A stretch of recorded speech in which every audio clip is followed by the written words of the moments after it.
Well, first I'm going to say is I'm no hill country master.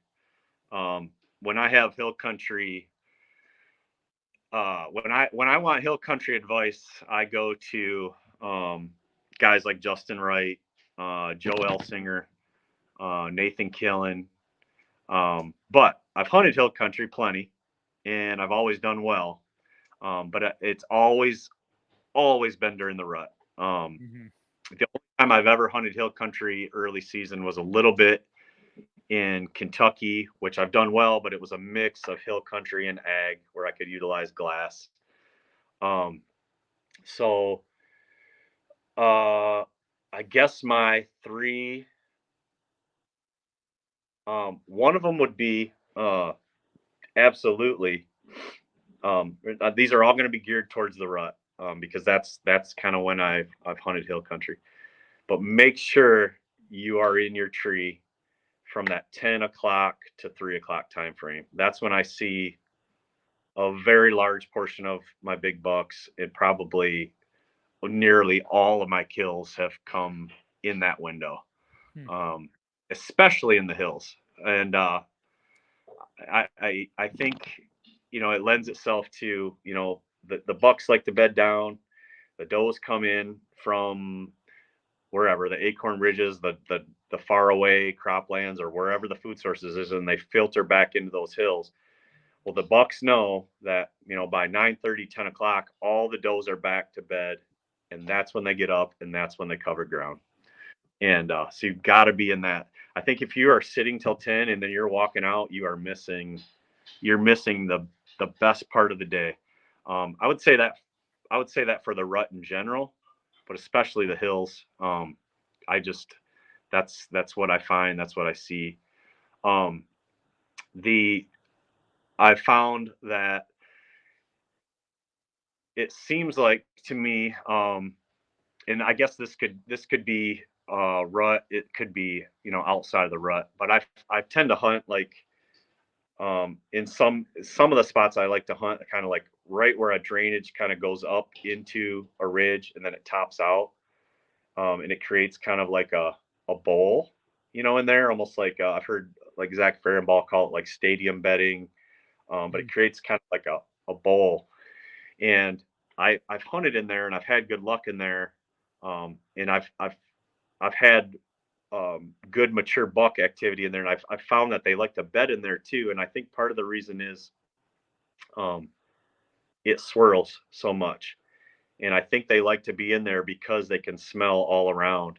So I've had good luck in there hunting, kind of going in on like maybe on like a north side that's shaded where my thermals might fall, or if I can get the wind kind of blowing down the drainage, kind of in line with the ravine coming up. There's certain um, there's certain spots where I'm sorry, certain set of conditions where you can hunt those, but they're incredibly hard to hunt. And when I can't get in them, I like to be just outside them. So like getting deer coming in or coming out of them. So it might be like a saddle just off to the side, or um, like a bench that kind of wraps around the other side. I don't know if that's making sense, but those bowls where it swirls in there, I always I always seem to um, get good mature buck pictures in there. I found good bedding in there, and I think they like to live in there. Um, and it seems to be a good rut spot too, because right at the top of those drainages, especially if you're on a ridge system that has a lot of bedding points. I always talk about how I like to focus on ridge systems that have um, a lot of topography, like a lot of elevation changes, a lot of points, a lot of bowls.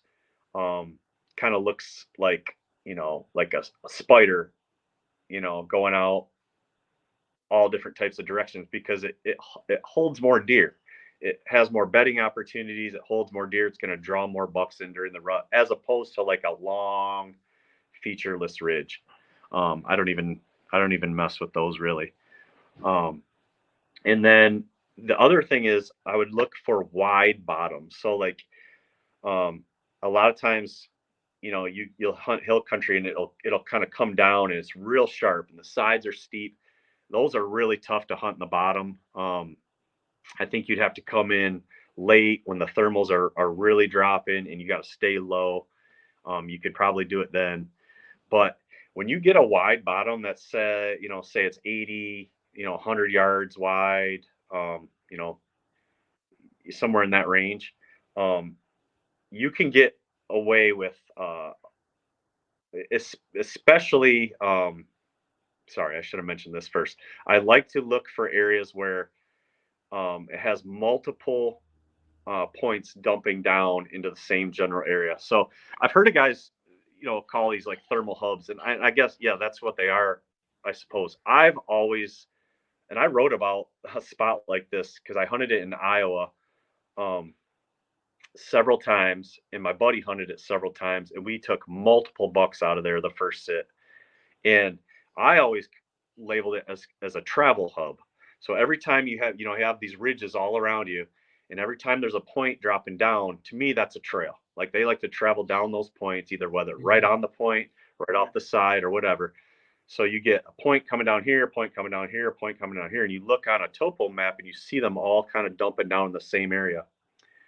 Well, right down in that middle is where everything crosses, and I always called that a travel hub, similar to like if you're hunting, flat big woods and you see a spot where 6, 7 trails come in and they all cross, in one spot, same type of, it just puts the odds in your favor. Well, when you can find that in a wider bottom, you can get on the bottom, and then you can have your wind blowing down the main drainage and kind of blowing you out. So you have to come up a certain way and get on there, get in there with the wind in your face, and that's a great spot for the rut. We hunted that spot, you know, several times, and we killed some great bucks out of there. And a lot of times it's just the first sit. It's one of those rut spots where the bucks just cruise through. They can gather so much information in that one spot, and that's what I look for a lot with any type of rut hunt. Where is the spot where the bucks can gather the most information with their nose? And it could be crossing a trail system where a lot of them come together. It could be an area where scent pools. It could be an area like that where all these ridges dump down in the same area and they all cross down in that bottom. There's usually a scrape down there, but that's a good spot for bucks coming off these ridges and going up the next one. Um, and they can gather a lot of information in that one spot, so it just draws them in. And another one is, and I don't, this has kind of been something I keyed in on a few times, and I haven't talked about it other than my closest friends. But so if you have, just for general purposes, I'm going to make this very simple. But like, imagine you have a ridge over here and you have a ridge over here, right? And you have this ridge has 1, 2, 3, 4 points going down into the bottom, right? So you have four right there dumping down into the same general area. Well, this ridge only has 1 point. Okay. So I see that and it catches my eye as like a travel hub. Well, I'm going to focus on that 1 point because anything coming off that ridge is going to go down the one and then it can spider off and go up any of those four. Anything coming off this ridge is going to come down one of those four and they're going to go up that one. Mm. So that's something I look for in hill country during the rut when I know the bucks are moving, when I know they're covering ground. I look for that situation specifically where I have a good ridge system here, has a lot of bedding, a lot of topography, a lot of bowls, and then they're trying to get over to this ridge system, or it could be even the next one over, but they got that 1 point to go up, and that's something I caught on to, because I ran a trail camera on the one, and I got so many bucks going up and down that point, and I was hunting a little bit on the other side, kind of bouncing around in those points, and it was like, a deer here, a deer there, but that trail camera was just hot. It made a mock scrape there, and it just got torn up. So that's something to Mm. keep on. I haven't heard a lot of people talk about that, but it's something that I pick up really quick on a topo. That's a good hot tip from Andy May in Hill Country.